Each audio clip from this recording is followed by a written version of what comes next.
Hi friends, there's no doubt that Mahatma Gandhi was the biggest figure in Indian independence movement and he had a huge contribution in freedom struggle. This is the reason he was called father of the nation, but he has also made a few big mistakes which costed India a lot and India is still suffering from them.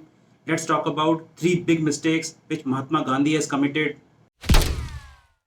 The first mistake was that Mahatma Gandhi forced Netaji Subhash Chandra Bose to resign from Congress. Subhash Chandra Bose wanted to use force against the British, but Mahatma Gandhi disagreed with that. This was a big point of confrontation between Subhash Chandra Bose and Mahatma Gandhi.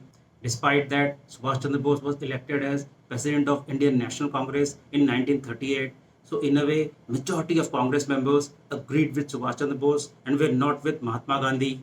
As per Bose, no nation has attained freedom by begging for it or via negotiations. This led to confrontation and untimely differences between Mahatma Gandhi and Subhash Chandra Bose. In 1939, Netaji was severely ill. Mahatma Gandhi used this as an opportunity to cleverly push his candidate Sitaramaiah for President of Indian National Congress.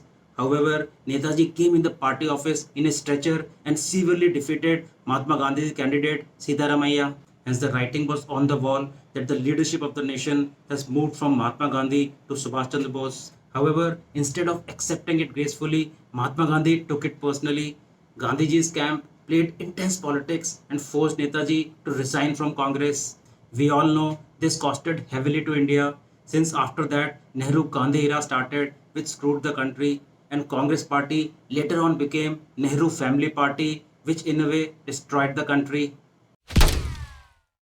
The second mistake which Mahatma Gandhi had committed was when he made Jawaharlal Nehru as Prime Minister of India. Nehru was neither popular in his own party nor was he respected by opposition leaders. In terms of charisma and vision, Netaji Subhash Chandra Bose was the most able to lead the country. Even if we talk about the vote for Prime Minister, Sardar Vallabhbhai Patel came first and JP Kripalani came second. Jawaharlal Nehru was nowhere in the race for Prime Minister. The truth is that without Mahatma Gandhi, Nehru had no existence and he was nowhere in the picture. Field Marshal Manek Shah has gone on record to say that Nehru was totally indecisive and confused on Kashmir. It was Sardar Vallabhbhai Patel who made the push to secure Kashmir for India. So if Nehru had his say, Kashmir would not have been part of India today. When China was making all plans to take control of Aksai Chin by force, Nehru wore blinkers and had no idea what was going on. When war broke out, Nehru refused to use Indian Air Force against China. Many experts said that Indian Air Force was much superior than China's Air Force. When we finally lost to China, Nehru had the call to say that nothing grew on the land which China had captured from India. This was strongly opposed and criticized by leaders in the parliament.